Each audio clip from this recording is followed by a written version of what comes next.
Welcome, everyone. Please keep saying hi in the chat. And in fact, if everybody would be willing in the chat, what we'd love you to do is introduce yourself and tell us, as you were doing, where you're from, but also tell us just a little bit of why you are coming today. And the reason that we'd ask you to do this is that making change is always about who we know and who we can try and make that change with.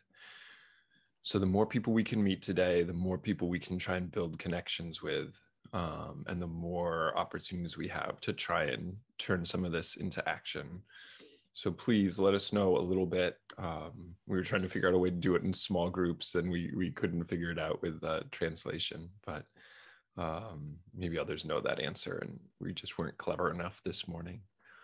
So go ahead, please introduce yourselves in the chat, and we will get to know each other a little bit and get started in just a minute as everybody else finishes rolling in.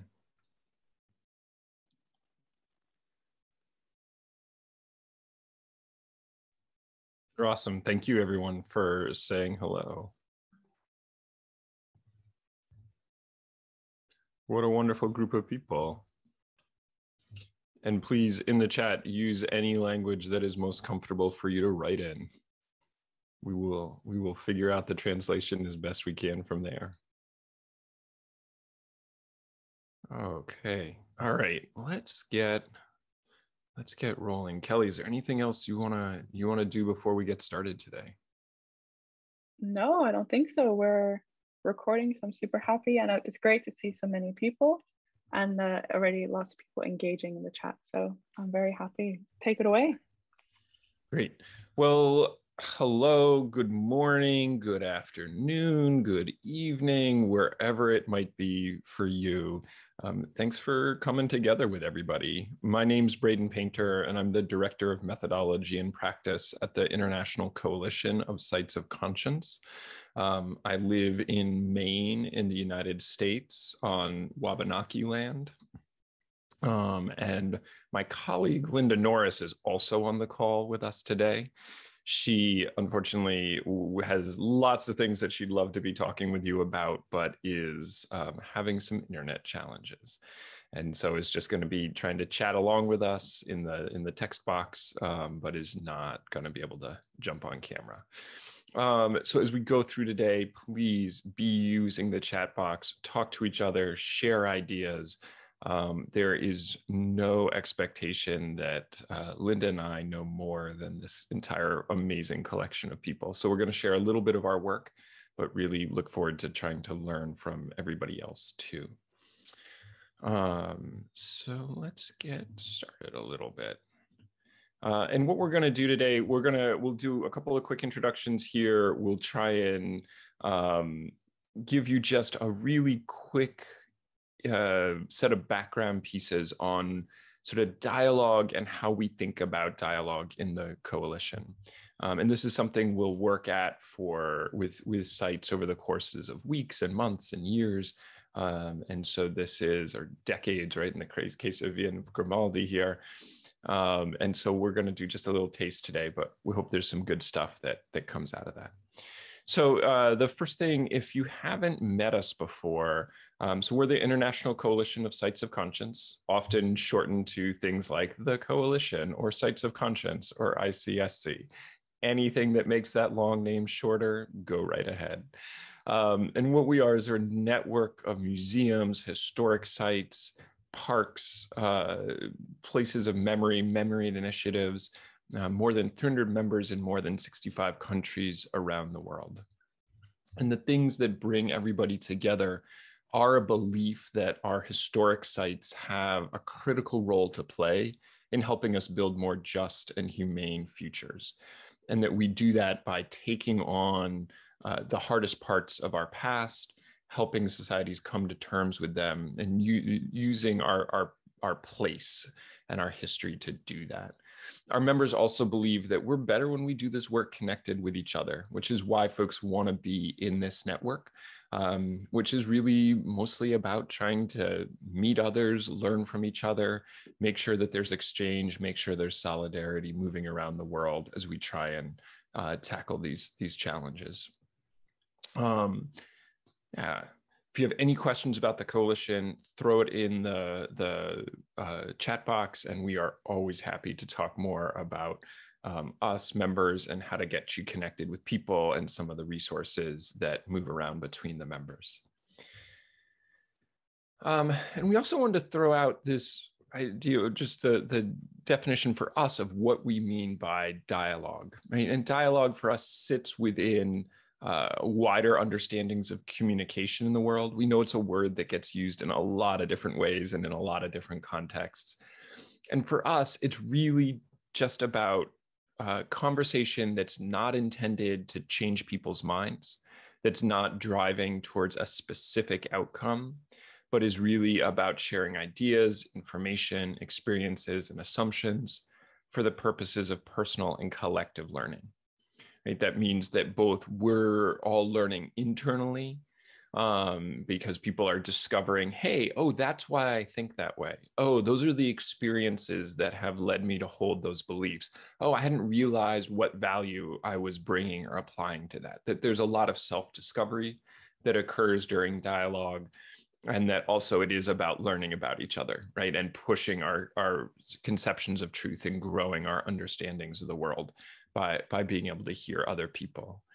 For us, this sits in contrast to a bunch of the other engagement techniques that we often use in public history and in public spaces, in public science communication, which are really directed at trying to change people's minds, help them to learn specific information, right? And shifting to a specific outcome, often to match a way that we're thinking ahead of time.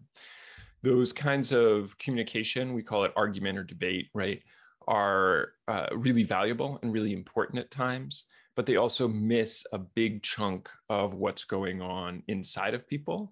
And they miss opportunities to draw out the knowledge and wisdom and experience of the people who we're working with.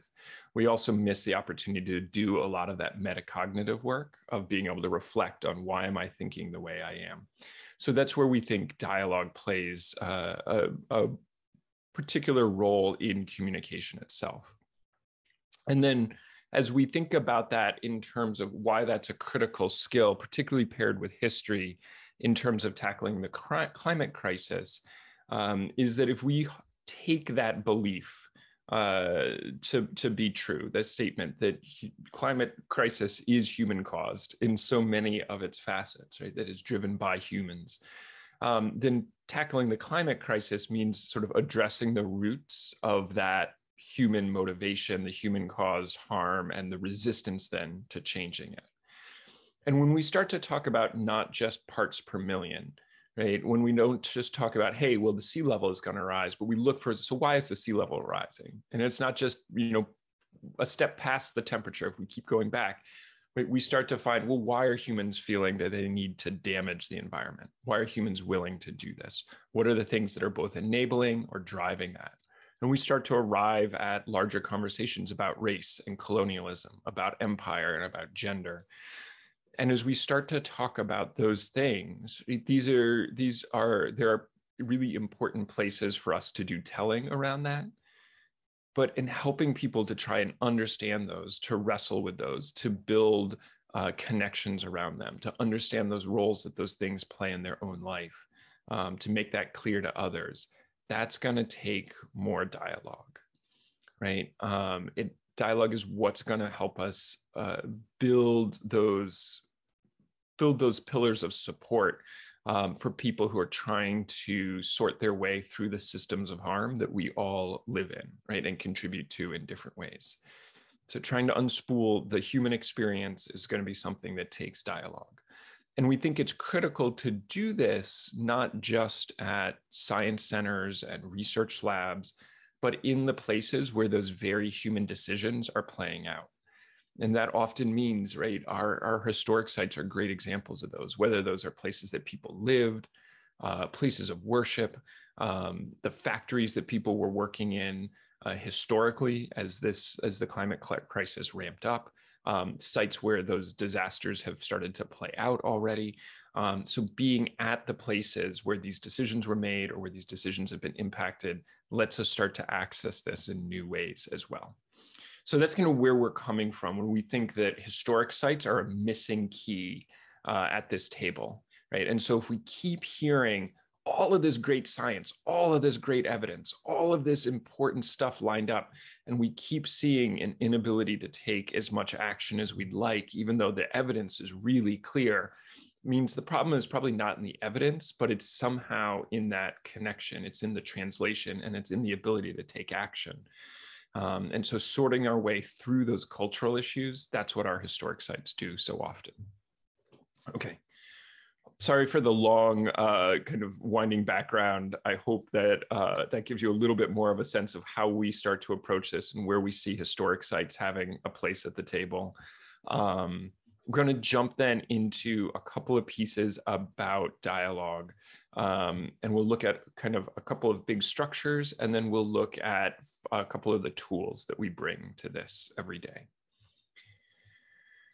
And so one of the foundational ideas that we have that drives our sense of the need to use dialogue is that something that comes out of the South African Truth and Reconciliation Commissions.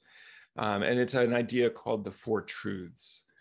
And it says that when people experience historic events, when they try and understand and make sense of the past and things they've lived through, things they've heard about, they often make sense of it in these four ways, right? That there is forensic truth,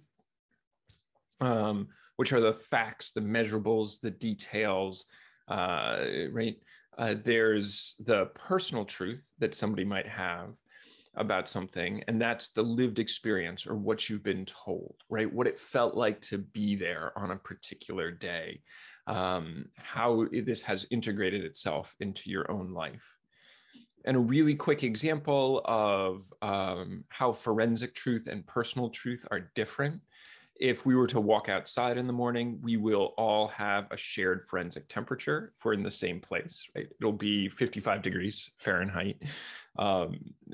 Apologies, I can't convert to Celsius this early in the morning for me. So 55 degrees Fahrenheit, somewhere in between hot and cold. We'll all walk outside, we'll have that shared experience. But it will feel very different to different people. Some people will find that quite warm. Some people will find it quite cold. Some people will have a jacket. Some people won't, right? So even when we have shared forensic truth, our lived experience of it is going to be different. The third of these is social truth. And those are the big ideas that hold sway in a particular society at any given moment, right? So they're the ideas that are able to generate power and out of that power generate some kind of action. They are things that not everybody believes. They change and move over time, but they often have a kind of cause and effect explanatory role, right? So because we understand the world this way, therefore we must do this thing. And finally, reconciliatory truth. The word reconciliation gets used in a lot of different ways. In this context, it is how an individual reconciles themselves to perceived injustices in the past. And those can be really positive steps to try and make that right, and that involve spreading greater and greater justice around you, bringing more and more people into a sense of feeling settled with the past. It can also be really harmful as people take individual actions to try and make something feel right again, that end up harming themselves or harming others around them. So it's important to be involved at all of these. Let's do a real quick example of this from one of our US sites that thinks about the impacts of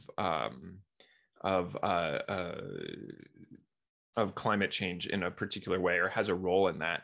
And that's the West Virginia Mine Wars Museum. So West Virginia is a mountainous state in the eastern United States, and it is a place that was long a source of coal. It's one of the biggest coal deposits in North America, and is often where the US mining industry was, and in many ways continues to be based out of for coal mining. It was also a hotbed of unionization and resistance to unionizing. And the West Virginia Mine Wars Museum tells the story of some of those conflicts between unions, union organizers, and a number of people who sought to try to counter the labor movement, both businesses, local, and state. So thinking in particular about the Battle of Blair Mountain, which was a particularly large confrontation between a private army hired by corporations to try to break up some labor activism. Right, you've got forensic truths that are the dates things happened, the locations they happened in, the number of people involved, right? The kinds of guns that people were carrying, the amount of food that people consumed, all of these facts and numbers and details that become a part of this. These are the measurable pieces of history that become the forensic truth here. Personal truth then is going to start to vary quite a bit. You've got the different personal truths from history. Personal truth of somebody who was a miner, who was part of the striking force. The women of those spaces who at sometimes were taking the lead with the physical marches and at other times were providing other like critical organizing and social movement work, but weren't always on the front line. You could have the experience of being one of the people in the private army who's poor and is sort of exploited by capitalism elsewhere, but is now finding their way. This is how they're going to get paid. And so are being hired into this army, right? The union bosses, the local political representatives, all of these people have different stories to tell. What we also have now, though, is being, many decades later, we have not so many people who lived through that, but a whole lot of people who have then heard about it and what they've been told. And so their experience of this now might be a movie they saw about it, or it's what their fifth grade teacher taught them about it. And the complexity of personal truth is that we're now not just thinking about the forensic facts here, but we're now starting to talk about, well, if I want to change your mind about this, I need to not just only change your mind, but those facts are bound up with your relationship to your fifth grade teacher. They're bound up to you in your relationship to your grandfather who told you about this, to your mother who took you to the site and said, this is where our family fought, right? Or, hey, this is where those bad people did this thing. And so it's now not just about facts, but it's about the emotions and it's about the relationships that we know those facts through. And so trying to understand why we make the choices we do, we have to start understanding the personal truths that people bring to this. There's also going to be social truths around this as well. Big narratives that got told in the time of how the miners were thugs or villains, or they were lawbreakers, and these narratives that the company would put out there. The miners would tell stories about themselves as virtuous and righteous, right?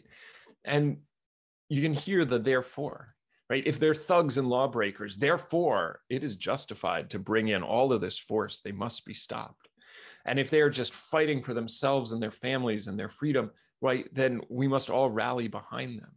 So the big narrative that gets told, right, about whether private property and free enterprise is good for the country, or whether it's most important that everyone be paid a living wage, those are going to be the big social arguments that are floating around something like this.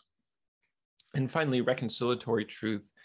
There's going to be lots of versions of that, right? The way individual miners who eventually do lose this battle, the way individual miners choose to try to come to terms with that, whether they stay in the union, whether they leave it afterwards, right? Somebody who was forced to go and do violence to others, how they try and come to terms with that over time. So lots of different sort of rich histories that become a part of this. What something like this means is that where this goes to us was we start to think about things like the climate crisis. When we try to talk to people about things that matter a lot to them, right? We aren't just able to talk to them in terms of forensic truth. That's what we want the world to work like, right? Hey, let me just throw you these really specific facts, and you're gonna just make all your choices based on those facts. But humans don't work that way. A lot of times we start with personal truth, or we start with social truth.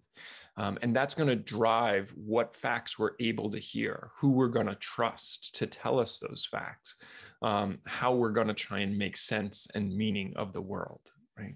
And in fact, when we then have conversations in the United States about the future of coal, and trying to talk to people about, hey, maybe we shouldn't have so much coal mining.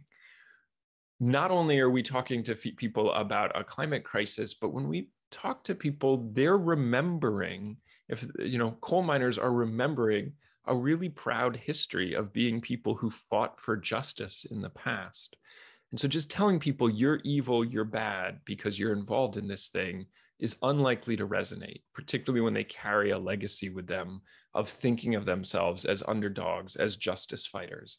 And so trying to have conversations with people that help them understand new perspectives often means being able to understand their own past perspectives as well. Okay, one last, please use the chat if you want me to stop or slow down or talk about any of this in a different way or explain a concept. I know we're working through a bunch of translation. I know our translators are amazing, but if there's something that is like kind of a little rough as we try and get through there, please use the chat box to let me know. All right, one last piece of kind of theory for us on this, and then we'll kind of jump into a few of the skills.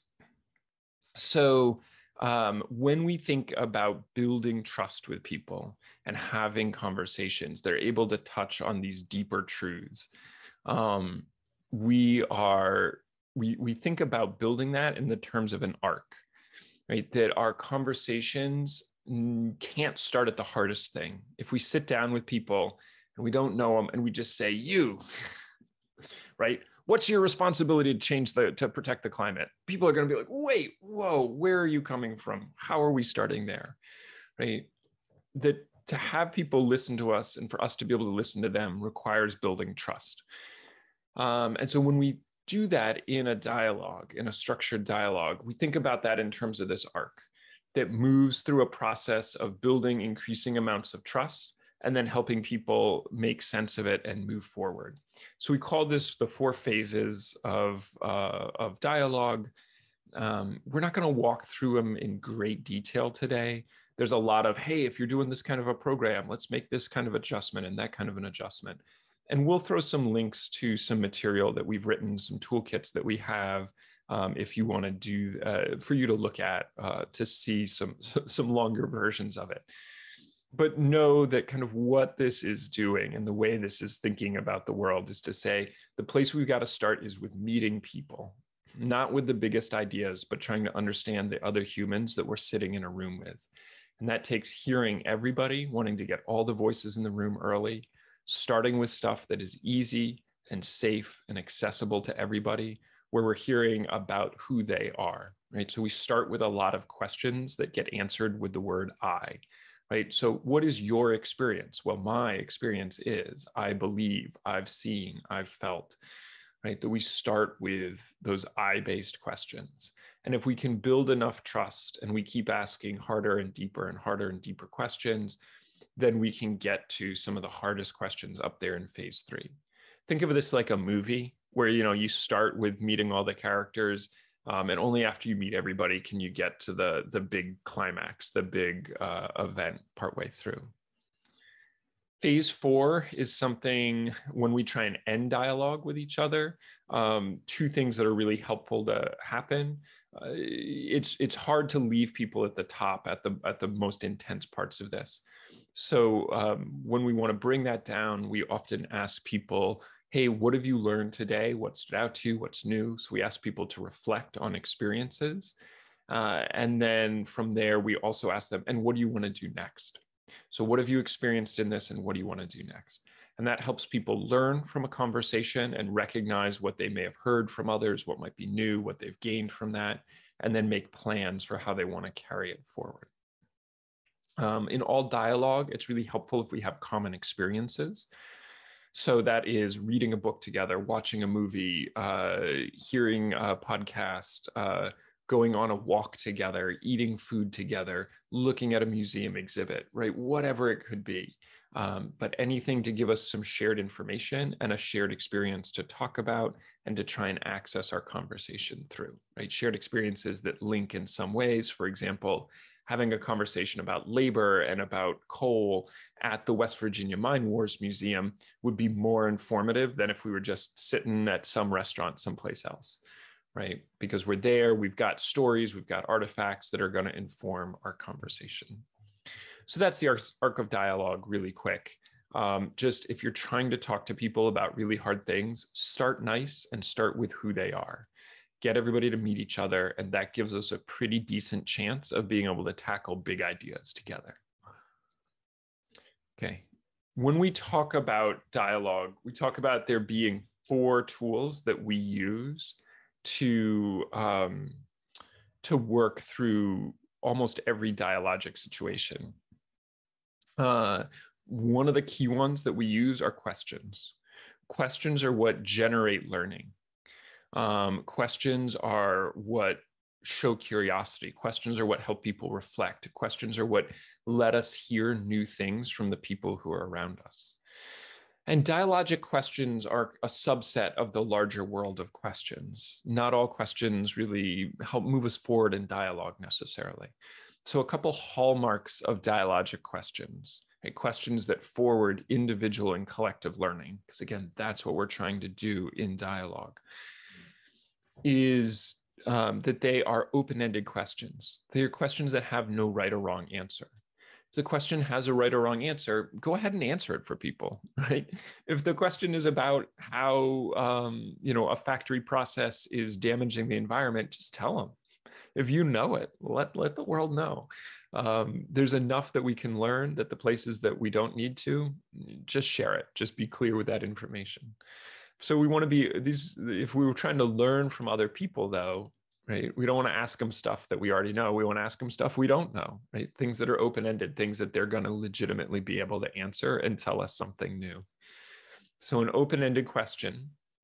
And because I'm asking people, because I genuinely want to learn from them, I need to ask them a question that I think they do have a chance of answering. Right? I could ask a really open-ended question about some specifics of the West Virginia mine experience, right? Hey, what were the most important factors in the Battle of Blair Mountain's outcome? Most people in the world aren't going to be able to speak to it, even though it's open-ended. So the subset of this that we look at is saying, hey, we want to ask open-ended questions where the answers come from lived experience, because that's what we're trying to access, that personal truth. And so we're going to ask people to be able to speak from their lived experience. And then when they can share that, one, it'll help them understand and think about how that experience is driving them. And then it informs everybody else in a group about how that, the variety of lived experiences we're all working through. So that's it, right? Open-ended, based in lived experience. You can see how this might start to play out over a conversation. This was a set of questions from a larger dialogue that we wrote around the Paris climate talks a number of years ago now. And so you can see how they start with that kind of really easy entry stuff about an individual, right? Who has strongly influenced your understanding of climate change? It's not too scary to answer that, but we start to get to know who you are, right? What's one word that comes to mind when you hear climate change? Okay. Open-ended can be answered by anybody, answered by their lived experience. Right? We start to get a little bit deeper. We start to ratchet up the tension a little bit, or the intensity of the questions in phase 2. Right? But what behaviors have you changed? What behaviors are you unwilling to change? Right? What frustrates you and what excites you about the way the climate talks were covered? Getting to kind of deeper understanding, stuff you won't answer to people unless you have some trust with them already. They're also, though, still asking people to answer from individual experience. When we get to the top of the arc, that phase 3, these are now social questions. What shapes a nation's response? So we're going to move from answering with I to answering with we. And then phase 4 tries to bring that back down, right? What can you do to have a bigger green impact? If you could create a piece of art, we did a bunch of this. Our shared experience around this was looking at a lot of the great art that had been created. So asking people to think about and generate art out of this was a part of this. Okay, any questions about questions and this structure for them? All right. Then I know you all have been thinking a lot this week, and you've been on tons and tons of sessions, and you've had lots and lots of other parts of your lives going on. We're going to ask you to try and do a little practice with this right now. So we're going to pause for about 3 minutes. I want you to just stop and write as many dialogic questions as you can that you think would inform understanding where you are. Right? So not things that are trying to get people to know a specific piece of information, but would help build conversation between the people who you work with around these ideas. Okay? So we're going to take 3 minutes, do that, and then we'll come back together and talk more. Around the ideas of climate change, or more broadly? Oh, whatever you want to ask people about at your site, but probably we're talking about climate change these days. I think that's why everybody's here. But there's so many facets of that it could be any version that you want. All right, we'll see you again in just a couple minutes. Linda, would you put those prompts in the chat for people if you're able to hear?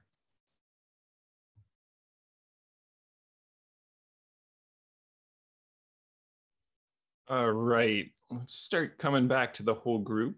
And if you would be so kind, because we can all learn from each other. And the thing you're working on might be what somebody else is working on too. If you would throw any questions you thought of into the chat box. So anything that you wrote down, go ahead and put it in the chat box, and we can start to add it to some of the things that we wrote here for a while ago. Yeah, nice, Marcy. How long have you lived where you lived?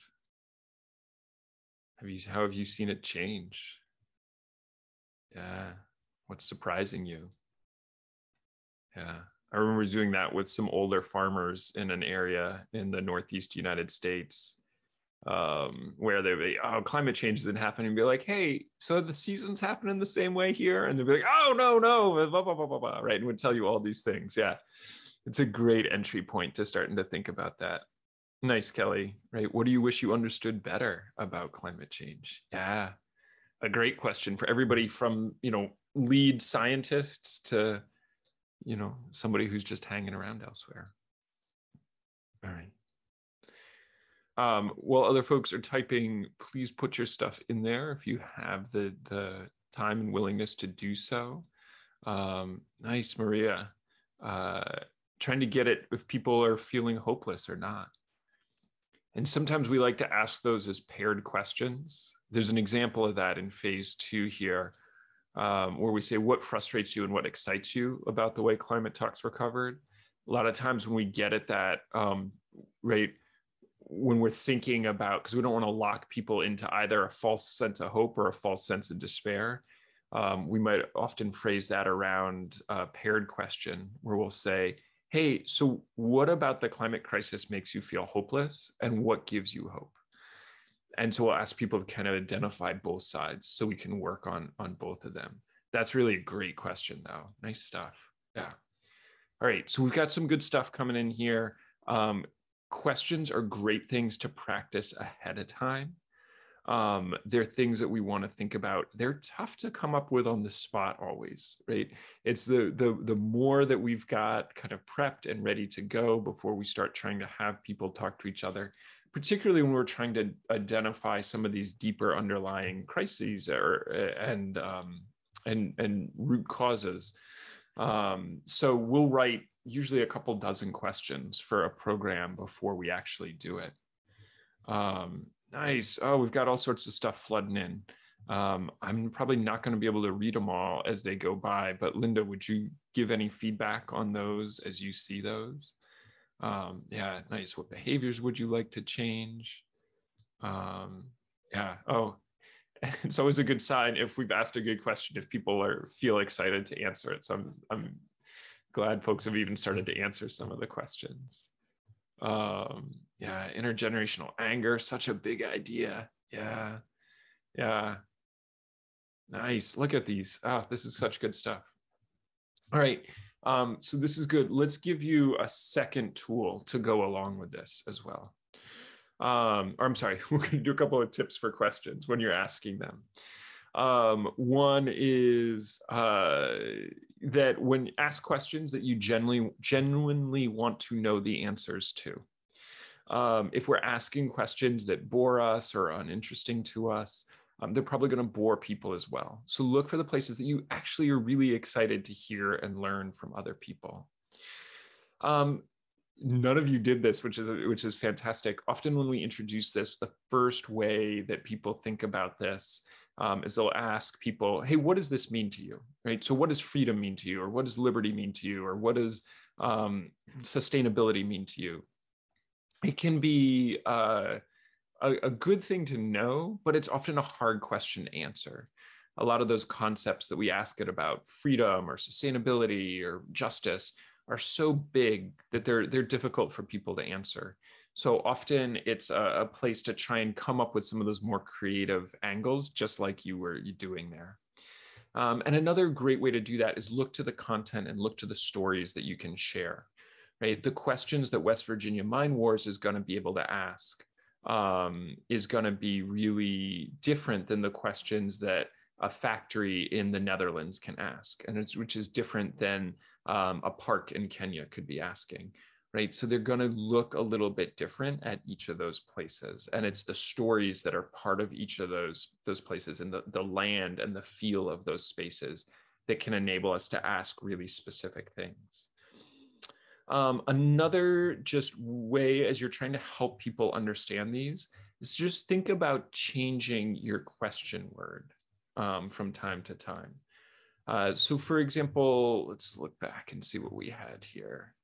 Yeah, we had a bunch of good stuff in here.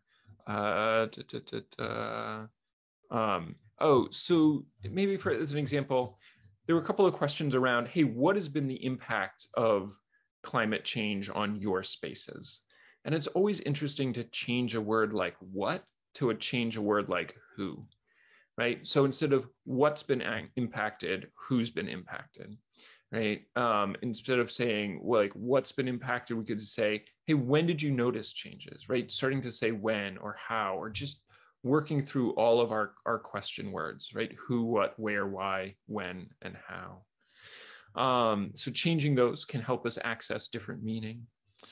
Another thing is, and this can be hard when we're passionate about something, but assume people are interesting. People are amazing. They've got tons of life experiences and wisdom and insights and perspectives.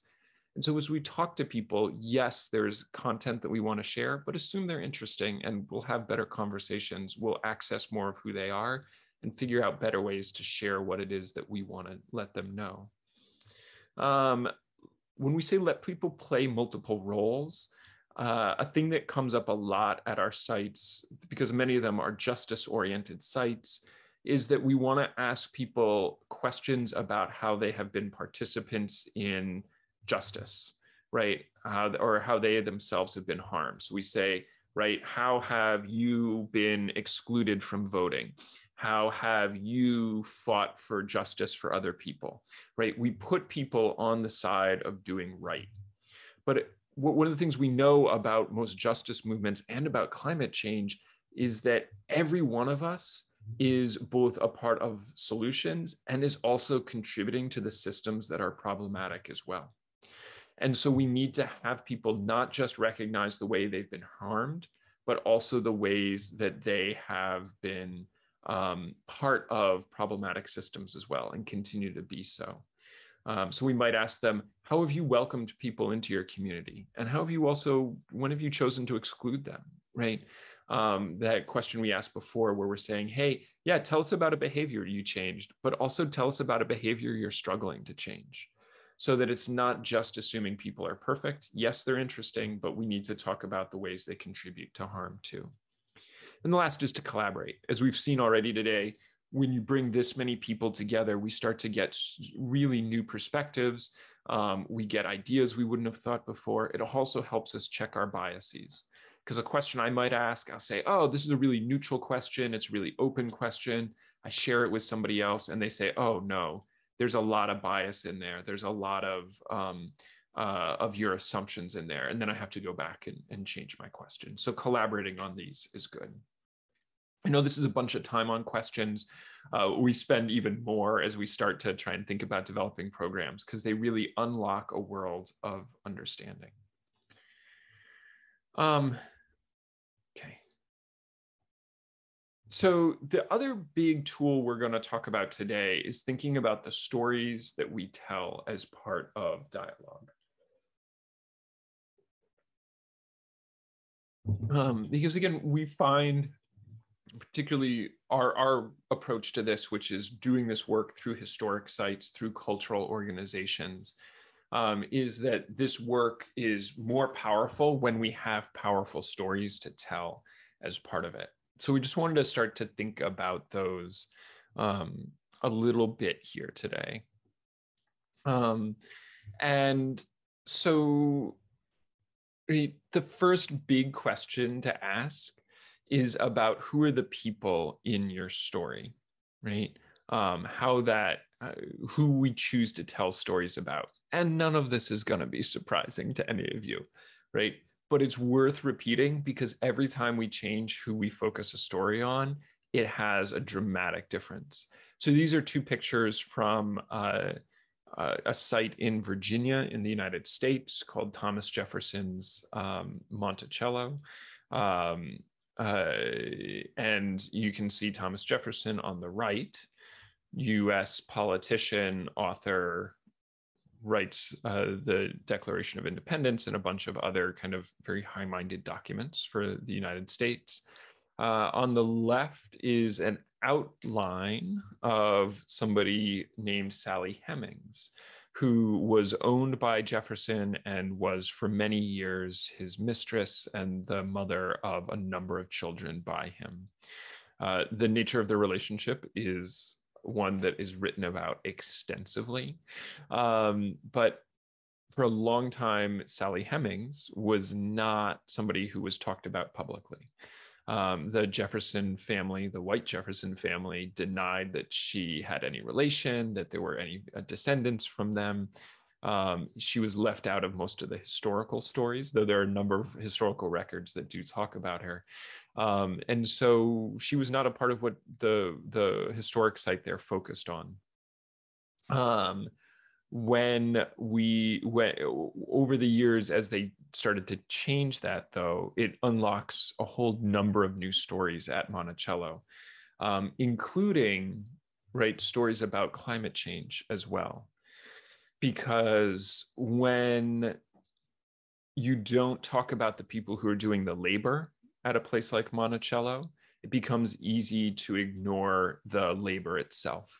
And then the impact of that labor. If we just focus on the ideas, we miss the effects of clear cutting large portions of timber, of the extractive and the agricultural processes that were happening there. But when we start to change who we talk about, it also enables us to start to talk about different kinds of processes and different kinds of impact. So more than anything else, right? Just thinking about who we tell stories about matters. And here's a quote from a new book that we think very highly of. It talks about a number of members and other members by an author named Clint Smith called How the Word is Passed, right? And he says, Monticello could not have existed without the enslaved people who lived there, who had families there, who built a community there that spanned generations. As much as this land illuminates the contradictions of Jefferson's legacy, it also serves as a reminder of the hundreds of Black people who made a home there. Their lives are also worthy of remembrance and commemoration. right? And so as we start to tell wider stories and bring more people into this, it also expands our ability to think about different kinds of futures. And so this really highlights that when we have stories, we've some very specific choices that we can make about how we tell stories. And this is something that we have seen in public history, but would encourage you to think about. We find it useful to think about in other contexts as well. And that is that there are 4 places that we see there being critical decisions made about telling stories in history. Okay, and those are going to be the voice, the scope, the centrality, and the agency. So we're going to walk through those just a little bit here. And they are, when we talk about voice, that is who is telling a story. So to go back for a second and think about this, right? Who is telling the story? Is it Thomas Jefferson or is it Sally Hemings who tells the story, right? Is it the mine worker or the mine boss who tells the story, right? Is it the descendant, right? Or the historical figure? Who tells the story changes what we understand about it. All of them can be accurate, but the impact is going to be different. Okay. The scope is about, when we talk about scope, there's often 2 kinds of scope that we add to that. Sorry, I'm going to jump around in slides for a little minute because it's been a week and I couldn't remember which slides we have next. So I'm going to go backwards for a second. Let's go back here and think a little bit about this, right? And think about scope for a second. And so there are often 2 kinds of scope that we talk about. We talk about the time that a story takes place inside of, and we talk about the place that a story takes place inside of. So what's the geographic boundary and what's the time boundary? So to take the Battle of Blair Mountain for a moment, right, let's think about time for a second, right? So it takes place, we could focus it all on a single day in the early 1900s. We could focus it on a week. We could focus it on a month. We could focus it on a summer, right? And we're going to get, some different answers. But what happens if we take that and we move it 40 years into the past? How does it change our understanding of the labor movement, right? What if we talk about 40 years before? What if we start the story 300 years before or 200 years before, where it's not mine country, it's being held by indigenous nations who are living there, and there's a dispossession of them, right? How does that change our understanding of who these people are who are involved in this, right? What are the legacies of that dispossession that are being played out in this, right? What happens if we move the time frame forward as well? If we talk about coal mining and we end it in the 1920s, the coal miners are the heroes, right? If we ended in 2020, coal miners may not be the heroes. Maybe they are, right? But we're going to have really different perspectives. So it depends on what story we're writing. A story from 1700 to 1900 is going to be different than one from 1900 to 2020, right? It's going to be different than one from 1900 to 1910. And so what we choose to bring into this is different. To give you another example of that, when we were talking with somebody yesterday, she said, "Oh yeah, that's what my teenage son did last night. He said, 'Mom, I can't go to school today because I have too much schoolwork to do.'" And his time frame for the story was today. Her answer was, "Why didn't you do your schoolwork yesterday?" What happens if we change that and think about yesterday as part of the story as well, as opposed to just this moment as her son was trying to frame it? So that's the time part. The geography part is going to be about where we locate a story. In this case, do we locate it just in one West Virginia town? Do we talk about the whole state? Do we talk about what's happening over in the state capital and the politics that are happening there? Do we talk about what's happening in the national capital? Do we talk about what's happening in the steel mills in Pittsburgh, where the coal is being sent as part of that process? Do we talk about what's happening in the Arctic, where we know that there are changes being wrought by the outputs of all of this, right? Where do we seat this story? And what are the parts of it that we choose to tie together or not? Again, all accurate. It just depends on where we make that choice. And one of the things that we're going to need to do is we listen to those stories that other people tell, is that we're going to be listening for the gaps, right? What did they leave out of the time that would be important to include? When somebody is making an argument for something, what space did they leave out as well, right? How could we offer them a new story just as accurate as theirs, but including new information because we included a different time or a different place? Centrality is about who we shine a spotlight on, right? To jump back to the Thomas Jefferson and Sally Hemings example, just because we have a story that is now not told by Jefferson, but is told by Sally Hemings, right? We can still shine the spotlight anywhere you want, right? Just because it's Sally Hemings talking, right? It could be a story still about Thomas Jefferson, or it could be a story about Sally Hemings, right? Who's telling the story and who's the focus of the story are not the same thing. So the question becomes, right, who are we focusing on and what are we focusing on, right? So in Blair Mountain, we could be focusing on the politics of the era. And this is really a story about a failed democratic political system.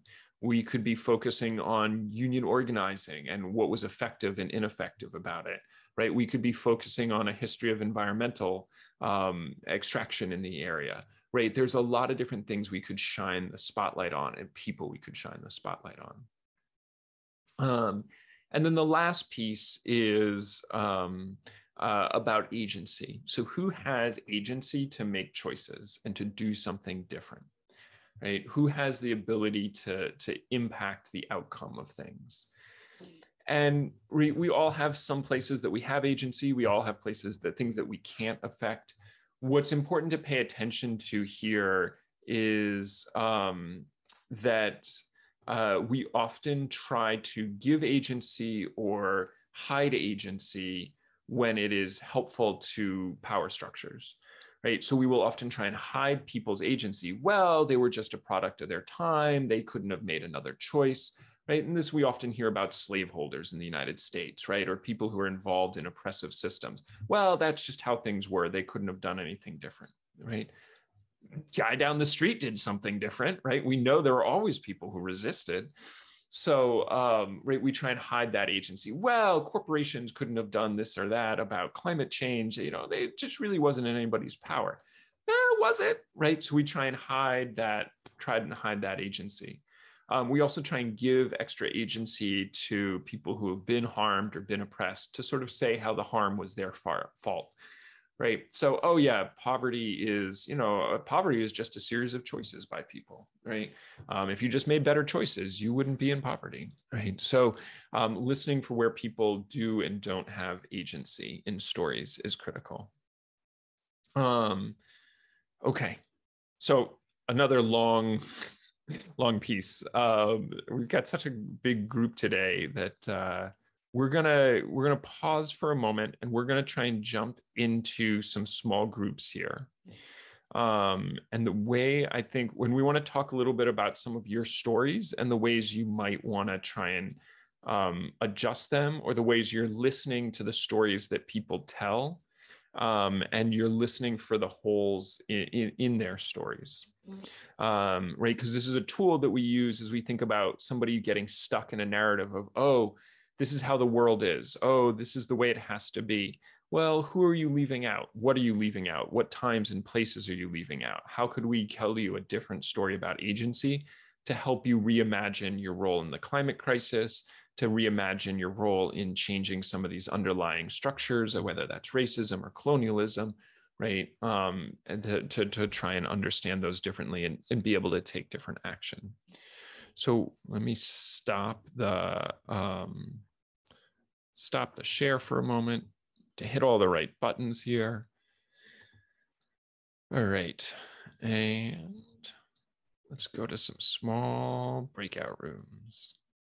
Are there folks who would like a breakout room in a specific language? Our interpretation or our interpreters can't come with us, but would you throw in the chat box if there's a particular room that we want to make for a language. Otherwise, I think people have been defaulting to English for the conference, which I appreciate, as my Spanish and French are shaky at best. All right. We're gonna start in English. If you need something else, let us know. All right, we're gonna open up these rooms. We're gonna give you about 10 minutes to meet some folks, chat, talk about the stories, talk about ways you could adjust those stories, and then we'll all come back together. All right. Rooms are open. Let us know if you need any help getting to one of those rooms. And if you have any other questions as we go along here. So everyone should have had an invitation to join a breakout room pop up on your screen. Zoom is imperfect in making that happen. So if you need that to come up again, let me know and we can do the best.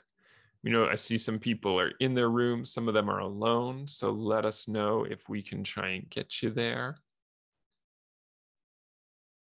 All right, welcome back all. Thanks for spending time with each other, and we hope that you got to meet somebody amazing in there who you want to continue to talk to. In the chat box, or if you want to say something out loud, what's something interesting you learned or unexpected you learned from somebody else? Hey, as you listened to other folks gathering from around the world today, what was something that stood out to you that another participant shared in your small group?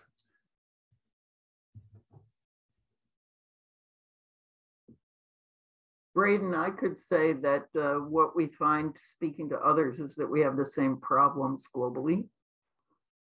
And one point was made by Marva in our chat box about more buildings in her city of Karachi and more plazas, therefore more impervious surface, and a series of droughts followed by heavy, fast rainstorms inundating the city. So sounds like nature-based solutions are ignored and there needs to be more work to address these climate-based drought, flashy, fast storm events.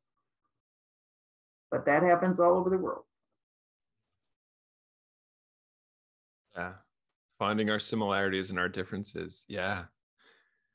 I see someone else called out that they heard some really good resources from some of the other participants. That's awesome. Yeah, yeah. I think building on Patricia's comment, one of the things that we are facing in Baltimore is that it's a port city. The port function really pollutes the inner harbor, so the city has been working very hard in cooperation with the Port Authority to clean the harbor. And we finally realized that cleaning the harbor is not just cleaning the harbor, it's cleaning the city because the water comes in from the riverines and all the watershed. So our focus has now become more, at least from the School of Architecture and Planning's perspective. I teach at Morgan State University. So our perspective has been that we have gone to the highest place in the city to capture water so that we can capture the rainwater so that there is less stormwater runoff. And while we are doing this, we have actually come in touch with a lot of urban farmers who are activists on food sovereignty, because most of these places, highest land in the city was supposed to be the cheapest land. So these are underserved communities where no grocery stores go because they're not rich enough to buy groceries. So there's a lot of activist urban farmers who we start working with. And it's really interesting because it's got apparently nothing to do with heritage, but as we sit and eat together, and because the city is very diverse, the heritage that people, the migrant communities bring to these spaces, this is just absolutely phenomenal. So not only are we addressing, as heritage conservationists, the issue of rainwater mitigation, but we are also generating stories and cultures of food and placemaking collectively in far away from the water, but still affecting the water. Oh, that's brilliant stuff. Brilliant stuff. And I love, there's a whole world of, we could all talk about how culture and heritage are critical skills in trying to change this. And that could be another like 5 days of us all talking together. And then one of my favorite things to do with the coalition is to say, like, please share your email with us, because there's folks in Baltimore. We'd love to like connect with you, right? Because that happens all over the world. We've got members all over the world, and also big love to Morgan State, the great people there. That's awesome. Other stuff that folks are thinking about. Yeah. And Linda's dropping some resources in, from some dialogue guides that people have created, to information about the coalition, to some resources that members have created, because there's just, the more that's out there, the more we can share around. Yeah. Just dropping a bunch of things. Anything else critical for folks to share right now? Anything else you wanted to bring up?